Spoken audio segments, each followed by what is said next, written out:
The morning started like any other Thursday.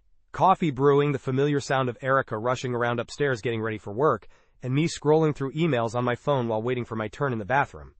At 42, I thought I had life figured out. Good job as a project manager, beautiful wife of 18 years, and our daughter Samantha starting her senior year of college. I was reaching for Erica's phone to check the time when it buzzed with a text message.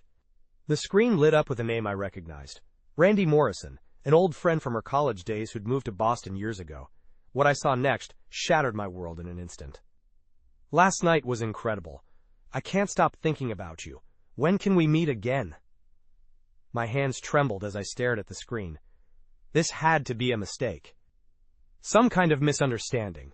But as I scrolled up through their conversation, the truth hit me like a sledgehammer to the chest. Months of messages. Planning secret meetings. Intimate details that made my stomach turn. I set the phone down exactly where I'd found it, my heart hammering so hard I was sure she'd hear it when she walked into the kitchen. She breezed in, looking radiant in her navy business suit, the same woman I'd kissed goodbye every morning for nearly 2 decades. "Found it," she said, grabbing the phone without looking at me. "I'll be late tonight. Client dinner." The lie rolled off her tongue so easily it made me nauseous. I watched her gather her things, kiss my cheek with those same lips that had whispered love to another man, and walk out the door like nothing had changed. But everything had changed. The foundation of my life had just crumbled beneath my feet. Voix voix. The next few days passed in a haze of disbelief and rage. I couldn't eat, couldn't sleep, couldn't focus on anything except the images burning in my mind. Every interaction with Erica felt like watching a stranger wearing my wife's face. "Rocky, you've been quiet lately," she said over dinner that Saturday, cutting into her salmon with surgical precision. "Everything okay at work?" I studied her face, looking for any sign of guilt, any crack in her perfect facade. "Just thinking about things." "How about the fact that you've been lying to me for months?" I wanted to scream. Instead, I forced a smile. Nothing important. The casual way she could sit there, making small talk while living a double life, made my blood boil. This was the woman who'd promised to forsake all others. The woman I'd built a life with, made sacrifices for, trusted completely. I started paying attention to details I'd previously overlooked. The new lingerie that never appeared for me. The way she guarded her phone. The sudden interest in girls' nights out. The business trips that seemed to increase in frequency. One evening while she was in the shower, I checked her phone again. The messages had been deleted, but I'd learned enough about their patterns. Randy was in Boston. Erica had mentioned a work conference there next month. "How was your day, honey?" she asked, emerging from the bathroom in a towel, her hair still damp. "Oh, you know. Same old office drama. Janet's been impossible lately." Another lie, delivered with the same ease as asking about the weather. I watched her get dressed. This woman who'd become a complete stranger.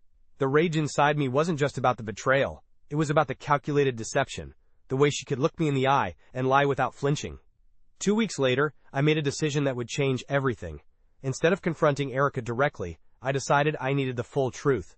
I hired a private investigator named Marcus, a former police detective with 20 years of experience in infidelity cases. "I need to know everything," I told him during our first meeting at a coffee shop downtown. "How long it's been going on, where they meet, what I'm really dealing with." Marcus was a straight shooter. "Sometimes people don't want to know everything. Are you sure you're prepared for what we might find?" "I'm already living with the worst-case scenario in my head," I said. "I need facts, not imagination." Within a week, Marcus had compiled a comprehensive report. The affair had been going on for 8 months.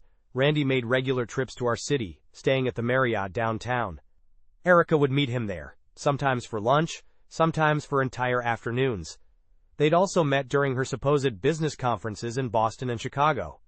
But the report contained something else that made my blood run cold. Photos of them together, laughing over dinner, holding hands while walking through a park. In one image, Erica was wearing a necklace I'd never seen before, a delicate gold chain with a small diamond pendant. "There's something else," Marcus said when I called him after reviewing everything. "I followed him to a jewelry store yesterday. He's planning something big." The pieces fell into place with sickening clarity. Randy was about to propose. My wife of 18 years was planning to leave me for her college boyfriend. That night, I sat in my study with the investigator's report spread across my desk. The rage I'd been carrying for weeks crystallized into something else. Determination. I wasn't going to be the fool who got blindsided. I wasn't going to let her control the narrative or the timeline. I chose a Friday evening for the confrontation. Samantha was at school, and Erica had just returned from another client dinner, which Marcus had confirmed was actually a rendezvous with Randy at their usual hotel. The color drained from her face instantly. For a moment, the mask slipped completely, and I saw something I'd never seen before. Pure fear. With trembling hands, she opened it to reveal the photographs, her and Randy laughing over dinner, walking hand in hand, kissing in the hotel lobby. Her face crumpled as she realized the scope of what I knew. Long enough to understand exactly who I'd been married to for the past 8 months, she sank into a chair, tears streaming down her face. It wasn't supposed to happen this way. I never meant for you to find out like this. You never meant for me to find out at all. I remained standing, looking down at this woman I no longer recognized. You were planning to leave me for him, weren't you? That's what the jewelry store visit was about. 18 years, Erica. 18 years I trusted you completely. I never questioned a business trip, never doubted a girl's night out, never looked through your phone because I believed in us. And this is how you repay that trust? You don't understand, she said, finally looking up at me. Randy and I have history. We were together before I met you, and when he reached out last year... Stop. My voice cut through her excuses like ice. I don't want to hear about your history, or your feelings, or whatever justification you've created in your mind. You made a choice. Every lie, every secret meeting, every time you came home and kissed me after being with him, those were all choices. She was sobbing now, but I felt nothing. The woman I'd loved was gone, replaced by this stranger who'd been living in my house, spending my money, sharing my bed while betraying everything we'd built together. I've already filed for divorce, I continued. You have 30 days to find somewhere else to live. My lawyer will be in touch about the settlement proceedings. Please, she gasped. We can work through this. I'll end it with Randy. We can go to counseling. No. The finality in my voice surprised even me. We can't work through this because there is no we anymore. There hasn't been for 8 months. I walked toward the stairs, then paused. The necklace he bought you? You might want to take it with you when you go. Something tells me Randy's going to need all his money for lawyers soon. Her confused look told me she didn't understand yet. She would soon enough. The divorce proceedings were swift and decisive. With Marcus's evidence and my lawyer's expertise, Erica had little ground to stand on. She tried to claim half of everything, but her infidelity and the documented timeline of her deception worked against her. Horace.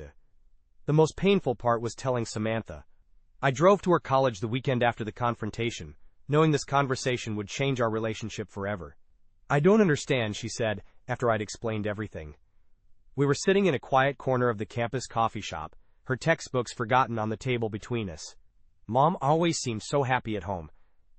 That's the thing about deception, sweetheart. People can become very good at it when they practice long enough. I showed her some of the less intimate photographs from the investigator's report. Watching the realization dawn on her face was like watching innocence die in real time. Now we figure out how to move forward. This doesn't change anything between you and me. You're still my daughter, and I love you more than anything in this world. That's between you and her. I won't try to influence your relationship with your mother, but I also won't pretend that what she did was acceptable. Meanwhile, Erica's life began unraveling in ways I hadn't anticipated. Randy, faced with the reality of a messy divorce and a woman who'd cheated on her husband for him, apparently decided he wasn't ready for that level of commitment. He stopped taking her calls within 2 weeks of our confrontation. 10. She moved in with her sister temporarily, but their relationship quickly soured when the full story came out. Her job performance suffered, as she struggled with the emotional fallout of losing both men simultaneously. Within 3 months, she was placed on administrative leave for missing too many days. I didn't take any pleasure in her downward spiral, but I felt no sympathy either. These were the natural consequences of her choices. The house felt different without her constant presence, but not empty. It felt honest for the first time in months. I could breathe again. I could sleep through the night without wondering where she really was or what she was really doing. I started running again, something I'd abandoned years ago. I reconnected with old friends I'd lost touch with during the marriage. I discovered that I actually enjoyed cooking for myself, experimenting with recipes I'd never tried before. Samantha visited during her winter break, and I could see she was still processing everything. "How are you really doing, Dad?" she asked one evening as we cleaned up after dinner. "Better than I expected," I said honestly. "It's strange. I thought losing 18 years of marriage would feel like losing everything. But it turns out I was losing myself trying to make it work with someone who wasn't really there." I considered the question carefully. "No, I don't hate her. I hate what she did, and I hate that she let it go on for so long, but hating her would be like hating a stranger. The woman I married either never existed or disappeared a long time ago." 2 years later, I was sitting in my new apartment downtown, a place I'd chosen specifically because it felt like mine alone. The morning sunlight streamed through windows that I'd selected, illuminating furniture that reflected my tastes rather than our compromised choices. My phone buzzed with a text from Lisa, a marketing executive I'd met at a professional conference 6 months earlier. We'd been taking things slowly, building something based on honesty and mutual respect rather than the desperate need to fill a void. I smiled, curious, but not anxious. In my previous marriage, unexpected news would have sent me into a spiral of worry and analysis. Now I trusted that whatever Lisa had to share would be honest and straightforward. The doorbell rang, and I opened it to find Samantha standing in the hallway with her boyfriend Jake, both of them grinning. "Surprise," she said, throwing her arms around me. "We decided to visit for the weekend." "This is perfect timing," I said, hugging her back. "I was just thinking about how much better life gets when you stop settling for lies disguised as love." I am genuinely completely happy. Not the kind of happiness that depends on someone else's choices or moods or faithfulness. The kind that comes from knowing exactly who you are and what you're worth.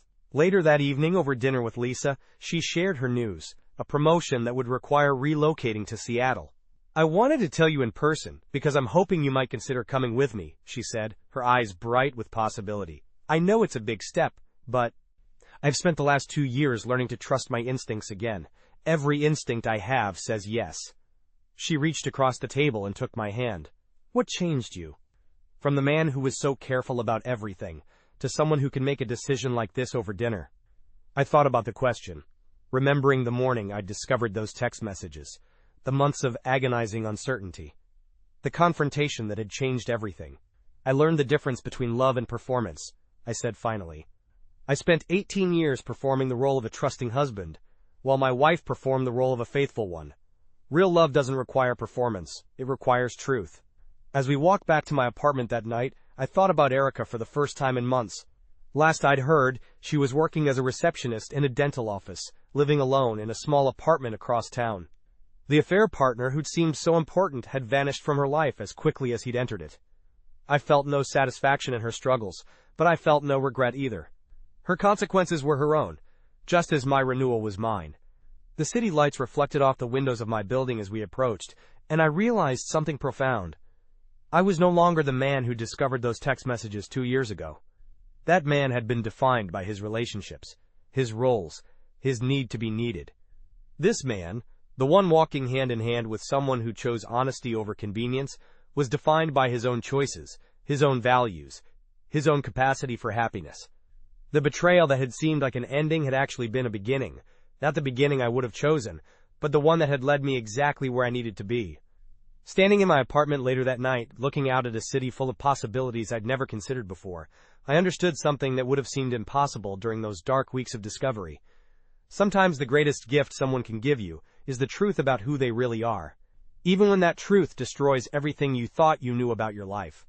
The weight of truth had nearly crushed me at first. Now it was the foundation of everything authentic I'd built since. And unlike the marriage I'd lost, this foundation was built on bedrock that couldn't be shaken by someone else's choices.